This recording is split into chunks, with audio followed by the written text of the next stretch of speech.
Many Magic the Gathering players ask the question, is it worth it to buy a Duskmourn commander deck? In quite the tonal shift, Magic the Gathering departs the mystical animal world of Bloomborough for the most horrifying setting imaginable, the 1980s. Complete, of course, with 4 pre-constructed, ready-to-play right-out-of-the-box commander decks. As an added bonus, each commander deck also comes with 10 oversized scheme cards to allow players to opt into a game of Archenemy if they so desire.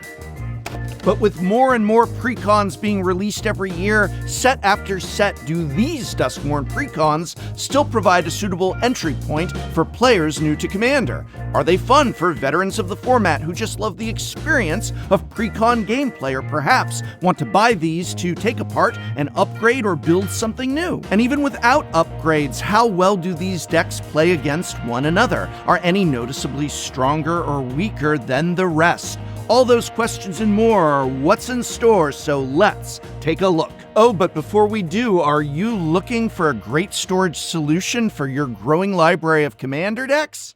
Whoa, then look no further than Potamajigs, one of the many Magic card storage options from Thingamajigs. Potamajigs are a heavy-duty card storage box perfect for anything from commander decks to your personal Magic cube. They're made of a fantastic heavy-duty board game box with a durable inner tray, all of which makes this a product built to last and take care of your collection. These can hold up to 9 double-sleeved commander decks with room for tokens. All in all, it's a 1,000 plus card capacity, which means Potamajigs are also great for your cube. Potamajigs can hold a 360, 450, or 540 card cube, all with extra room for lands, tokens, and more. And what better way to organize that cube than with Cubamajigs, the reusable gaming packs that are also part of the Thingamajigs line. Perfect for Cubamajigs recreate the experience of opening a sealed pack of cards. They also serve as a great way to store and sideboard your cards together, and come with a wide range of color and artwork options. This right here is my modern cube, but I also use Potamajigs and Cubamajigs for my Jumpstart collection. It's perfect for those little Jumpstart half packs, as well as my Innistrad set cube. Or just show off your cards by hanging them on your wall with Framemajigs. Don't worry though, Framemajigs keep your card easily accessible with this removable inner design that allows you to quickly and easily swap out and gain access to your card without the complication of having to pull apart a traditional frame. So whether it's a cool way to frame and display your cards and still have them accessible, reusable gaming packs for your cube, or just an entire Potamajigs storage solution for said cube, or up to 9 double-sleeved commander decks, be sure to check out the full line of things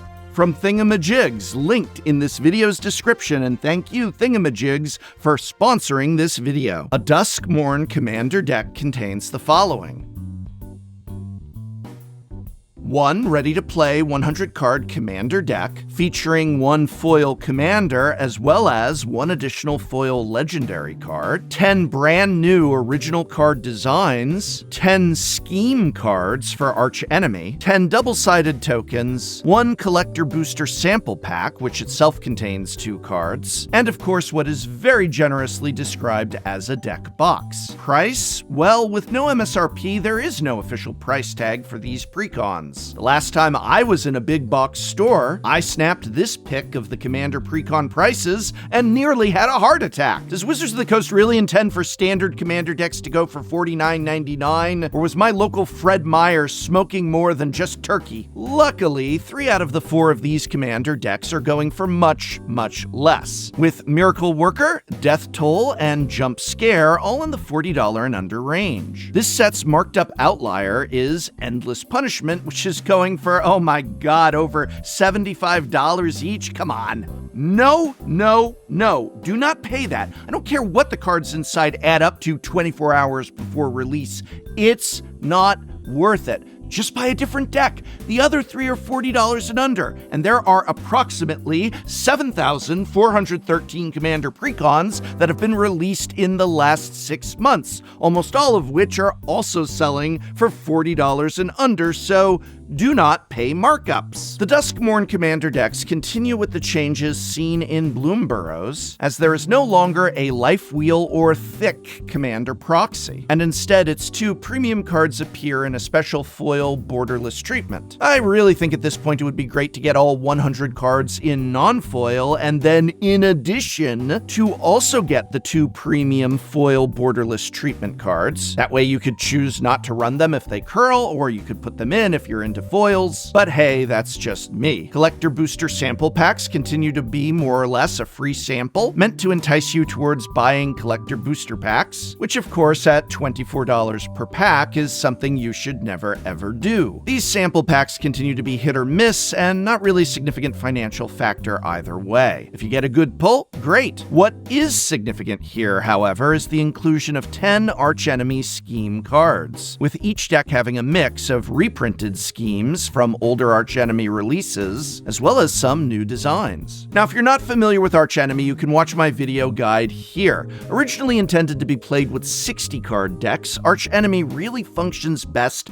in Commander, but I do feel that, like Planechase, it functions much more as a fun palette cleanse that you do from time to time than something that you might want to do regularly when you play Commander. There's a lot of reasons for that, the least of which being that Archenemy games are often highly skewed towards the Archenemy themselves, with the scheme cards just being impossible to deal with. They have made some updates to how you play Archenemy with Commander in terms of life totals, which I do think help, but overall, I feel that Planechase and Archenemy are cool things to do from time to time, but not every time. And that is not in any way to disparage Archenemy or Planechase. I actually really enjoy them both, but again, only in small doses. Your mileage may vary. And speaking of Planechase, if you'd like to see that variant of Commander in action, we actually played Planechase with Planeswalker commanders on Shuffle Up and Play, and you can get an idea for how these variant formats go by watching that episode there. But I am really glad to see these scheme cards, especially since many of them are reprints, which due to scarcity had risen to a point of having a really high price tag. Now obviously the reprints are not going to hold the same value that the originals did, but getting these 10 scheme cards is nonetheless a pretty good bonus to the overall financial value. And while I will not include these values in my financial analysis of the Commander decks themselves, I do consider it a huge positive for these decks as a whole,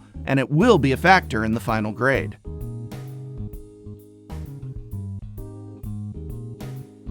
So what exactly is the financial value of these 100-card decks? With 3 out of 4 of them sitting at or below $40, is that a sign that they've possibly run out of gas, or that these are deals to be had? Let's take a look at financial value. If you were to buy the singles from each precon for their lowest price at the time of this recording, ignoring of course the Archenemy scheme cards, you would need to spend $184.31 for Miracle Worker, $179.64 for Endless Punishment, $158.55 for Jump Scare, and $136.07 for Death Toll. Not bad when 3 out of 4 decks are going for less than $40 each currently, but keep in mind these are pre-sale prices, taken by us 24 hours before the decks hit shelves. And also, quite a few of these cards are bulk. So how much would you have to spend if you only bought cards worth $1 and up? Well, the total non-bulk value of Death Toll is $117.60, with 29 out of 100 cards still worth $1 or more. Winter Cynical Opportunist is the top card currently, but there are a lot of spicy reprints like Whip of Erebos, Professor Onyx, and Titania Nature's Force.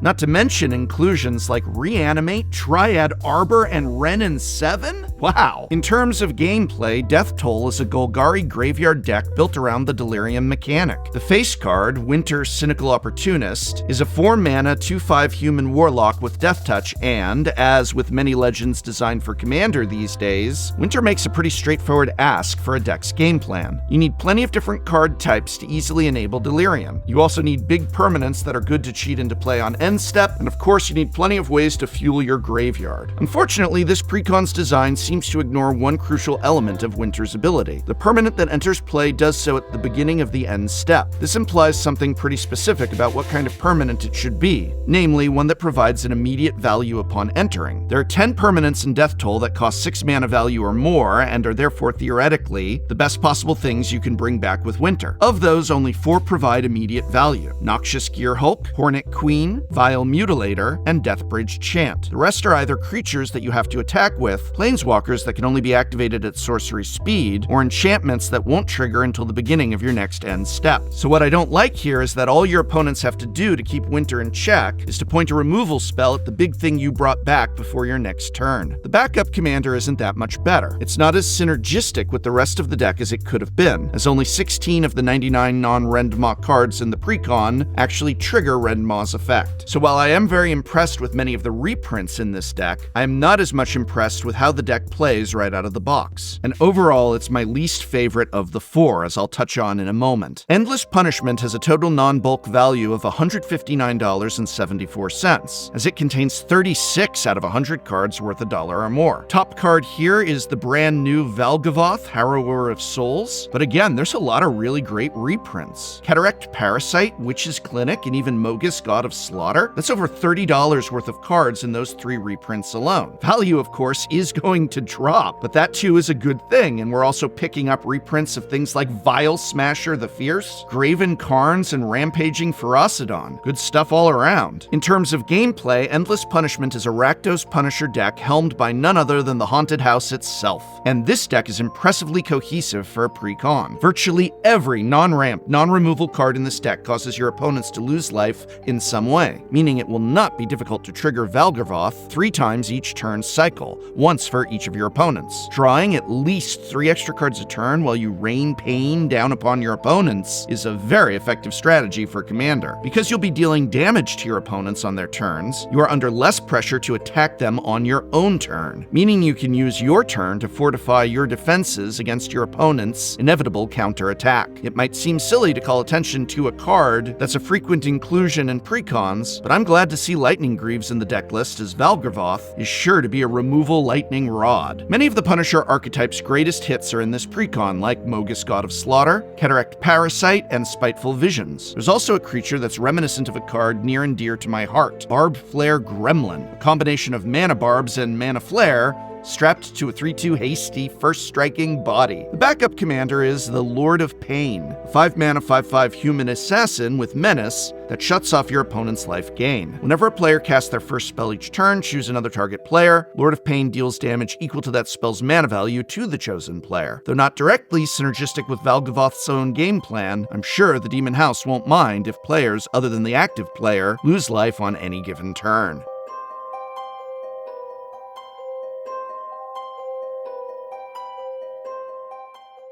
Miracle Worker has a total non-bulk value of $166.32, with 33 out of 100 cards worth $1 or more. The 2 top cards of value are both new designs, with Metamorphosis Fanatic being a whopping $23 and change. Again, presale pricing is usually very high, especially for new card designs in Commander precons, but reprints here like Ink Shield, a $13 card, Extravagant Replication, a $10 card, and even Hall of Heliod's Generosity, a $7 card, are welcome inclusions. And in terms of that presale pricing, Metamorphosis Fanatic is actually likely to be a legacy staple, so if ever a card were to retain value, it might just be this one. In terms of gameplay, Miracle Worker is an Esper Enchantress precon built around the Miracle mechanic, and without a doubt, this is my favorite precon of the lot. Well designed, with top-end cards that fit perfectly into what the face commander wants to do. The game plan of setting up the top of the deck with surveils and cantrips so that you can reliably miracle your cards is a fresh take on the Enchantress archetype. You've got great cheap interaction, you've got recursion, and you've got a reliable late game. The trio of Brainstorm, Ponder, and Portent provide a level of consistency that precons rarely have, but in a synergistic way that makes the deck feel like it's firing on all cylinders. Besides Ink Shield, there's other powerful reprints like Ondu Spirit Dancer, Monologue Tax, and Extravagant Replication. There's even a reprint of the Universes Within version of the Stranger Things Mind Flayer. New card designs designs are powerful, but not generically so, meaning that we're not going to end up with things like the guardianship cycle, but rather just interesting and new ways to play and enjoy Commander. The backup Commander is the Master of Keys, a 3/3 flying horror enchantment creature for X generic and 1 of each Esper mana. When it enters, put X +1/+1 counters on it, and mill twice X cards. It also grants enchantment cards in your graveyard escape for their mana cost, plus exiling 3 other cards from your graveyard. The Master of Keys is a sweet design, though it doesn't directly synergize with Animatu, but it doesn't get in the way either. All in all, this is a great precon. Jump Scare has $139.85 worth of non-bulk value, with 29 out of 100 cards being valued at more than $1 each. We've got a reprint here of the Tyrant of Gyre Strait, a $28.89 card, as well as a Shaya, Soul of the Wild, a $15.94 card. Again, prices will drop, but these are reprints, meaning that is what the cards we're going for. A lot of the value is tied up in those 2 cards, but several new card designs like Zimone and Cayenne, as well as Shriekwood Devourer and Giggling Skitterspike, have some values in the $7 to $11 range. In terms of gameplay, Jump Scare is a Simic Landfall Manifest Dread precon that does a great job of integrating the Landfall and Manifest archetypes, 2 common archetypes for Simic precons, into a single cohesive deck. The landfall stuff is done with a light touch, so as not to overshadow from the main component, the new Manifest Dread mechanic from Duskmourn. There's plenty of ways to trigger Zimone multiple times in a turn to start turning your manifested big creatures face up for value. Trail of Mystery is one of my favorite inclusions in this precon, as it accomplishes something similar to Zimone, weaving landfall and manifest synergies together. Wilderness Reclamation was a nice choice too, doubling up on your mana production per turn to help you both put cards face down and turn them face up in the same turn cycle. World Spine Worm is another fun reprint that was included here. Anytime you crack an Evolving Wilds mid-combat, you get to trigger Zimone's ability and hit your opponent with a 15/15 Trampling Worm. Talk about feeling like you're on top of the world. The backup Commander is a very cool card to build around, but unfortunately it doesn't have much to do with either landfall or manifesting. This will be one of the first cards you'll want to cut if you start making upgrades on this precon, but it's also one of the first cards you might want to take out and just build a Commander deck around.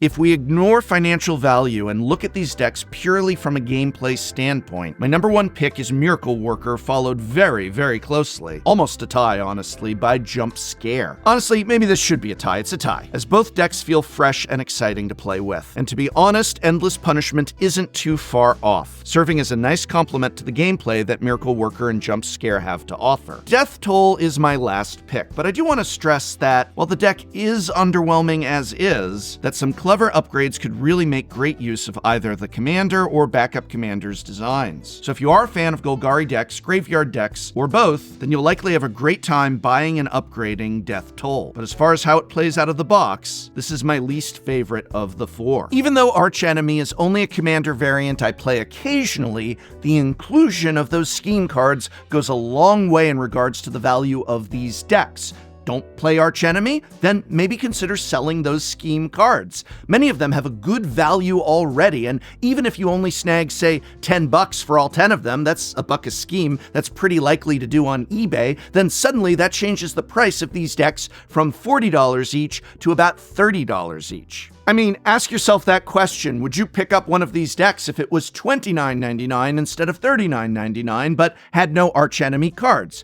I'd say that's a snap grab for me, and well, again, selling these 10 scheme cards for $10 is very doable. In fact, you might even get a little bit more for them. Final conclusion? 3 out of 4 of these Commander decks continue to be one of the best products made for Magic the Gathering. Players new to the format get a solid starting point that is playable right out of the box, while established players get great new card designs, really cool reprints, and new artworks to collect. All for less than $40, with the exception being Endless Punishment, whose markups you should absolutely, positively not pay. The inclusion of Archenemy schemes is a great bonus, business, and even if you do not enjoy the archenemy variant of Commander, selling these schemes is likely to be the equivalent of at least a $10 discount, making these Commander decks even more affordable and even more worth it. Miracle Worker, Jump Scare, and Endless Punishment are all solid A grades, with the commentary that you should not pay more than $40 to $45 for Endless Punishment. Death Toll, however, is a B-. It doesn't have much financial value, nor does it offer a very powerful or cohesive gameplay experience. The lack of synergy between the Commander and the big permanents the Commander is supposed to reanimate is a glaring issue with the deck. I recommend buying this deck only if your goal is to upgrade it, in which case I think it can indeed become a fine Commander deck in the hands of an established brewer. Do not pay markups. I hope very much this video has been of some help to you. You can help me out greatly just by watching another video. Did you see our guide to the best new cards for the Pioneer format? How about Standard, or just the cards that I think are the best for Commander in the 99 of your deck? You can check out those videos here, as well as our newest episode of Shuffle Up and Play. So many videos! And remember, if you are looking for a great storage solution for your library of Commander decks, you need look no further than the many things from Thingamajigs, including Potamajigs. So whether it's a cool way to frame and display your cards and still have them accessible, reusable gaming packs for your cube, or just an entire Potamajigs storage solution for said cube, or up to 9 double-sleeved Commander decks, the full line of things from Thingamajigs is available via a link in this video's description, so be sure to check them out, and thank you to Thingamajigs for sponsoring this video.